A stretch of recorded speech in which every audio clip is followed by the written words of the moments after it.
Hey everyone, I'm Mayra Toscano, and today we're in Austin, the beautiful capital of Texas, here getting to know the Cast of Siko, an original horror short film based off of true events. And Siko is based off of Mexican culture and folklore. So today we're going to get to talk to Felipe Auguste, Jeannie Carter Cruz, and Miguel Leone. So let's get to know you guys a little bit more. Tell us what it was like to work on this film. It was amazing to work on this film. It was very intense. Very intense. It was, we were working till like 7, 8, 9 in the morning. Wow. What was something that you guys did to like keep the energy at such a high level, like working these crazy hours?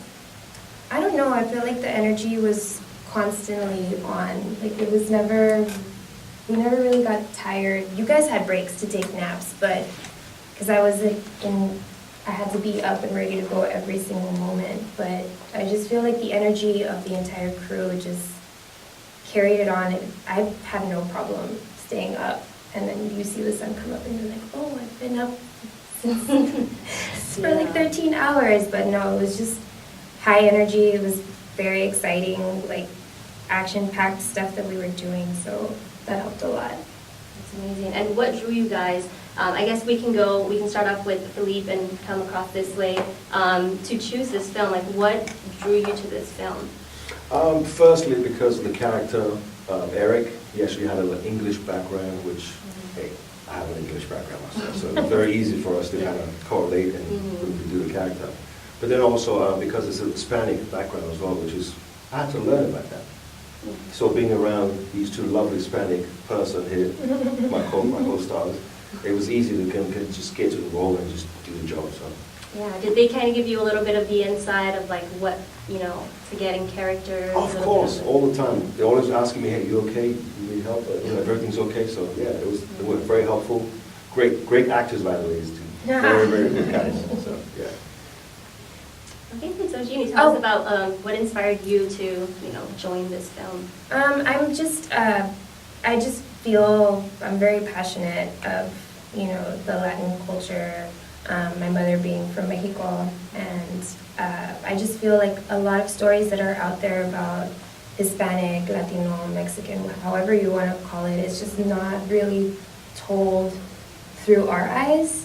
And folklore of this whole brujeria, I mean, I grew up around that, so I was attracted to that, and anything, if there's like Spanish speaking lines in it, I jump for it automatically. But yeah, I haven't seen anything done with, brujeria, so I was excited about that. I was like, let's see how they're going to bring this to life, and it was scary. It was. Yeah, I'm sure. I don't know how I would react in those situations, but what about you, Miguel? Before I auditioned for this role, I already read about Adolfo Constanzo. And everything that, how powerful he was. And eventually, he started getting pursued because he decided to kidnap Mark Kilroy, these college students. So that's when, but before that, that guy killed so many people. And he has some kind of power. He was, Satanist. So I just, it's not something that I admire at all. But I find it, it's fascinating how those people have an influence so many. Yeah. So did you channel a little bit of that character that you grew up knowing about and followed? Did you feel like is that where you channeled into your character? Yes. I all the evilness. I mean, I'm a very sweet guy. Yes. Yeah. Could you tell? Yes. Are you in character right now? Or No. Like Wonder. I'm kidding with you. So do you think that, that's what drew your attention, seeing those stories, you get to kind of portray that now, so. Of course, I wanted to know everything that is to be known about this person. Yeah. And I went all out. I I just want to say that for me, it was very culture shock because I don't really know much about Hispanic culture. Yeah. So it was for me, it was like a lot of learning on set. You know, for what he was doing Yeah. and how she was reacting to, you know, all the acting scenes, and it was just phenomenal. This Mexican culture where we grew up hearing stories about like La Llorona and, you know, all these folklore stories, and we kind of just brush it off like it's just a story mom told me to scare me, but at the end of the day, like, there are these people who are, you know, actually in these states of mind and hurting people, and you never think, but... Or take advantage of somebody that's been growing up with those stories and taking in, like, being the boogeyman and using that to help them, like, get these people to cower down to them, you know. He was so good at it. Yeah, I can tell. I'm getting a sense of that right now. Can you What sense how about- intense it was Yes. on the scene? I mean, Yes, it was I pretty mean- dramatic stuff. I mean, Yeah. yeah. I mean, What about you? What was the hardest Yes. scene for you? I mean, you had to play someone who obviously, you said yourself, you know, you're a nicer person than your character, obviously. So what was your hardest scene? well, there were multiple hardest scenes. There was one when I was knocked in the supposedly it was going to be a sugar basket or something, but Yeah. it hurt a lot. Wow. And the first one had to do like 4 blows. Hey, say it to my face. This woman, don't mess with her, okay? Yeah, Because so not to she give went- anything away, but this was a scene where, you know, Amanda, which Jeannie plays Amanda, is fighting for her life against the father, which is the character that's, you know, out to kill her, so, yeah. And so you actually, that was something like, that was the hardest scene for you because it Well, that's was... one of because the first hit, one of the screaming was actually real, and I was cursing all that. I was like, because it went on all the way here, you know. Character building, I'm sure it helped you get more into character. It's Yes. wanting to kill Amanda. Of course. I mean, unfortunately, you know, you hit me. What you want me to do? You hurt me. Hey, you know, it wasn't entirely just her fault because you did exactly the same thing to me. There was one scene when you had, you know, I don't want to give too much away, but you were hurting me. And you had a device in your hand that you were supposed to stab me with, and you literally did stab me and scar me. There was some blood showing. I mean, you know, what can you say, you know? Battle wounds. Battle wounds. It's Yeah, part. battle It's wounds. part of the job, you know. So another thing that I'm interested in knowing is what, if you guys could choose any horror film movie, which one would it be? Like, if you could be in another horror movie, what would be like the ideal horror movie that you'd like to play in? As for me, though, this is my first horror, Mm-hmm. because I've never really been a fan of horror movies. I've never really watched horror movies.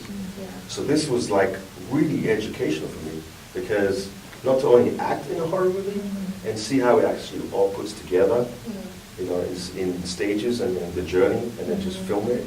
It was an honor, honestly. But now actually I'm becoming a fan of horror movies, though, actually, which is kind of weird. Yeah, putting it all together. Yeah. Was that a challenge? I mean, have all of you guys been in horror films before, or was this your first horror film? I've been in a couple other short films. One was about La Llorona. That was creepy. And then it's funny, one was another one that's also about witches, but a different take on it. Obviously, the folklore is different in different, you know, religions and different parts of like rural areas. So it was just exciting. But if I had to do like another horror film, I love acting in horror films. I love it. There's nothing like the adrenaline.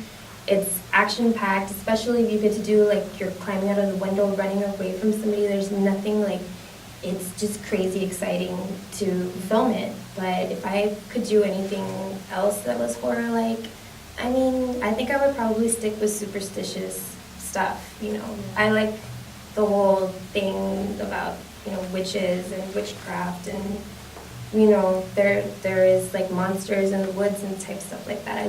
I'm so attracted to that kind of stuff. Yeah. Stuff that's not real. I don't want to do anything with like real people, because anything that can actually happen, I don't think I want to do it. Great. So another question for you guys is, while filming this, what was it like the dynamic of you three working together? What was that like? I think, as for me, because these two are Hispanic, they have the Hispanic background, so it's easy for them to kind of always mingle and bond. And for me, being an outsider, they took me really well under their wings. I mean, I felt like a Hispanic fella, actually, being close to these two guys. You are, Armando? Thank you, Mija. That's the only word. That's the only word. They kind of adopted you into their look. Yeah, I mean, I think chemistry is probably one of the most important things on set in anything you do, really, and we all had it. We all get on really well, and these actually are really two nice, lovely people to work with. So they're very professional, but they care. So it was easy to kind of just bond, Yeah, exactly. Oh, these two actors amazing, but I had to, when I said scene, I had to stop this guy. I mean, he's so big. I was actually like, I keep hitting him, and he was like, I don't know if we're gonna fail, I don't know, gonna feel on top of me, man. He's heavy, man. He's like You're 300 pounds. for your safety. A little bit. Yes.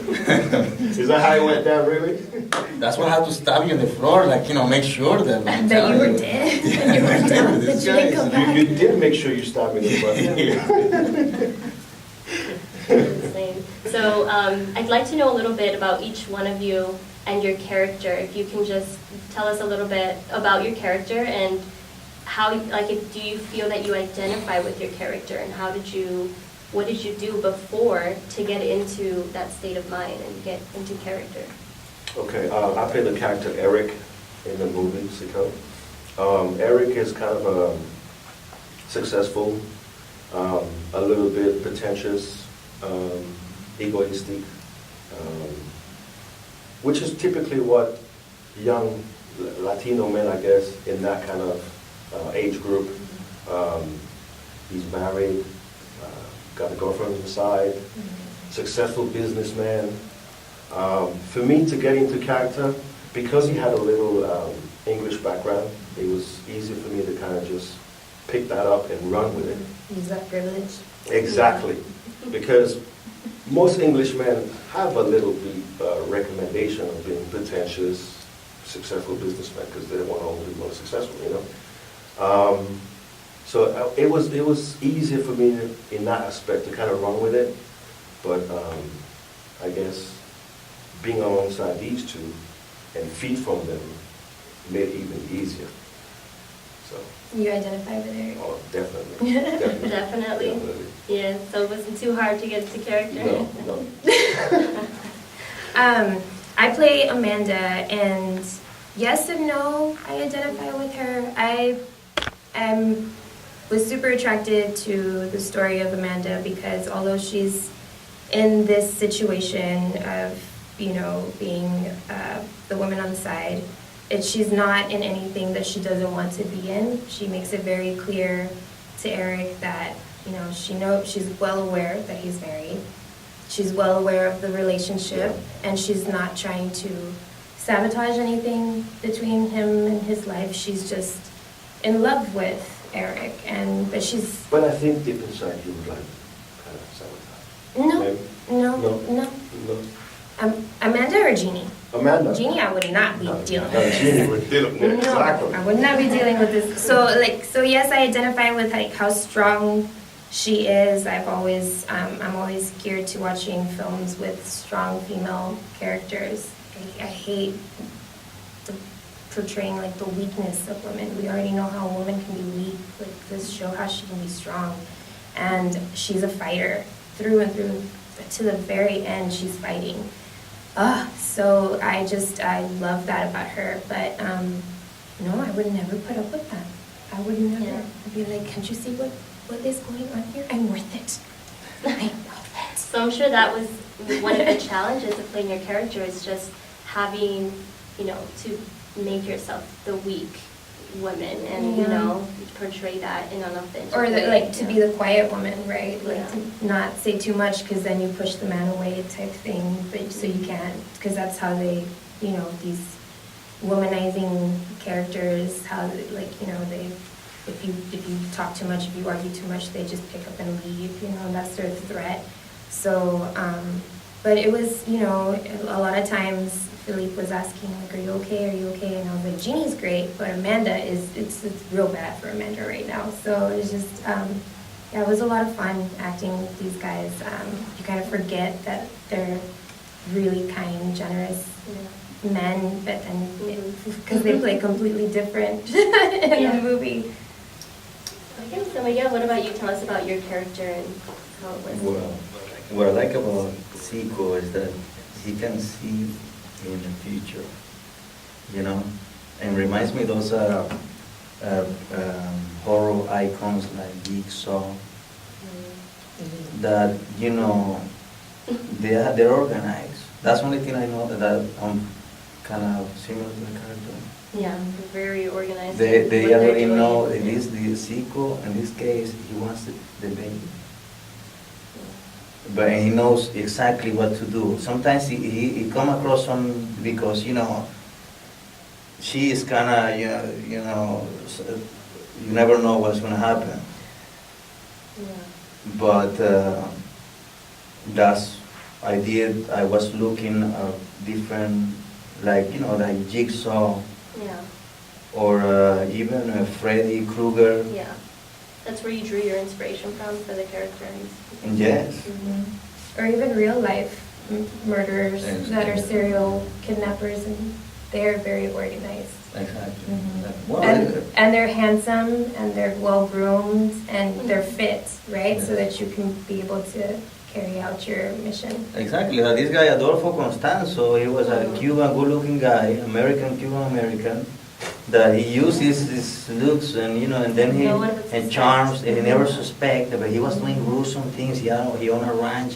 He was torturing people and burying I don't know how many hundreds. Mhm. That's amazing. So you guys were working very long hours, like you said. These were mostly night shoots. Mhm. What did you do at the end of the day to get out of character? Because that's, you know, it's emotionally draining that you have to be playing these very intense scenes. What did you do at the end of the day to kind of come back to reality?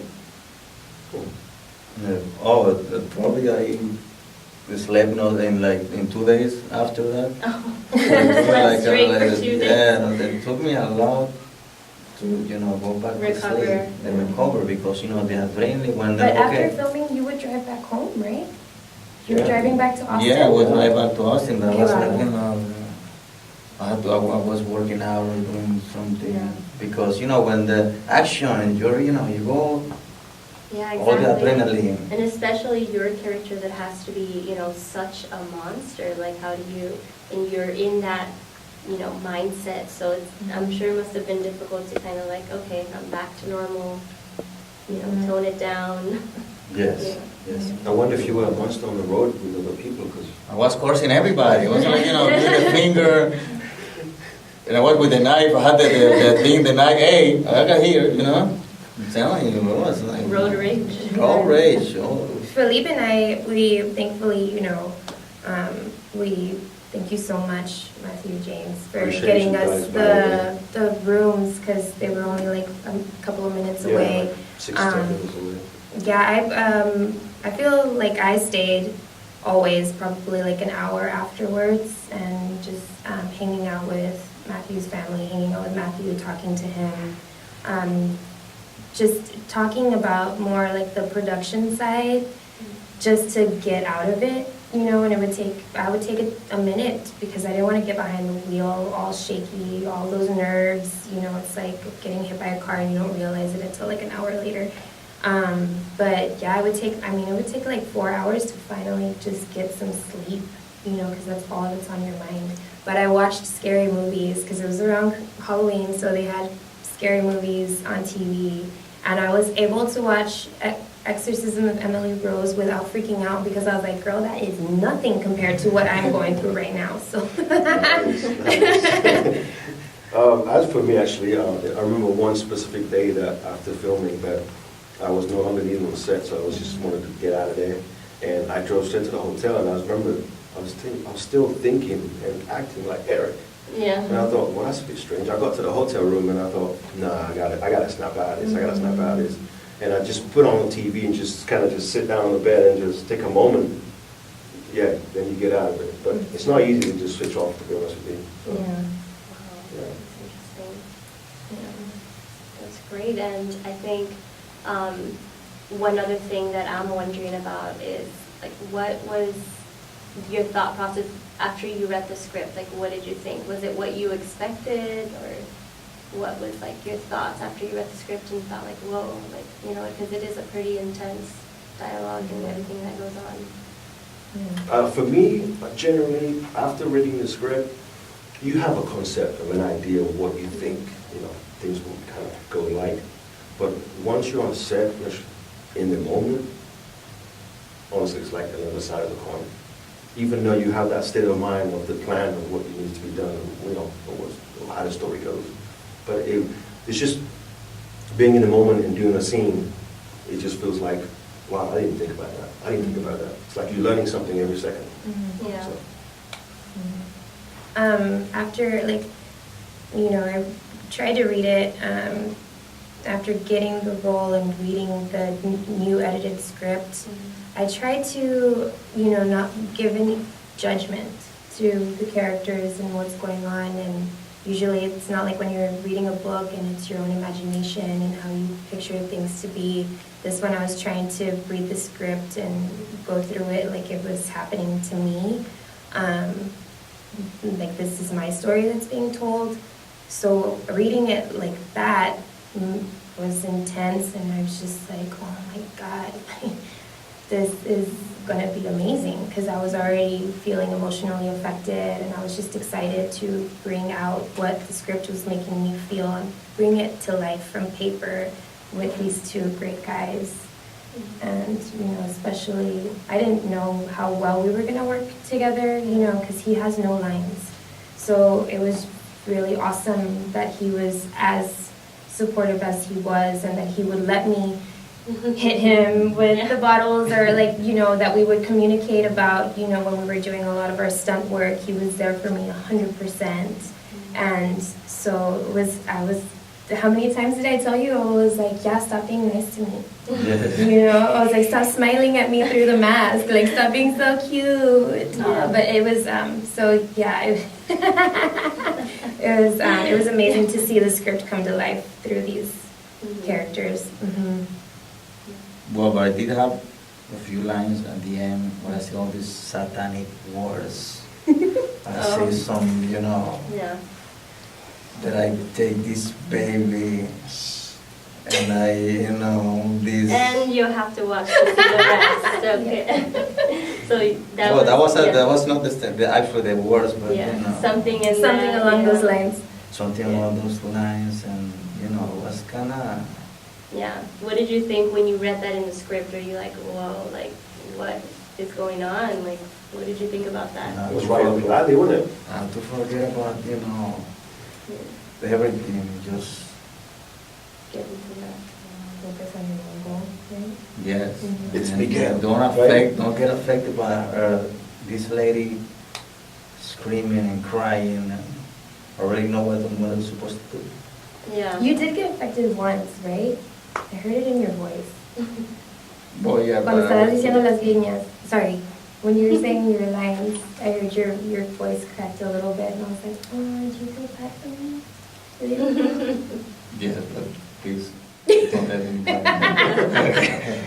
No, but honestly though, I do want to say one thing. I do admire Miguel for the character he played, because he must have really dug really deep to play that gruesome monster, evil person. And I mean, I don't know if I could play that, but hey, all my hats to you, bro, for doing it. I'm telling you, good job. Yeah. Did you feel bad at the end of every scene where you had to, you know, the scenes where you are, you know, you start fighting against each other and you're, you know, doing these horrible things? Like, did you let it affect you? Like, whoa, like, that's kind of, you know, harsh.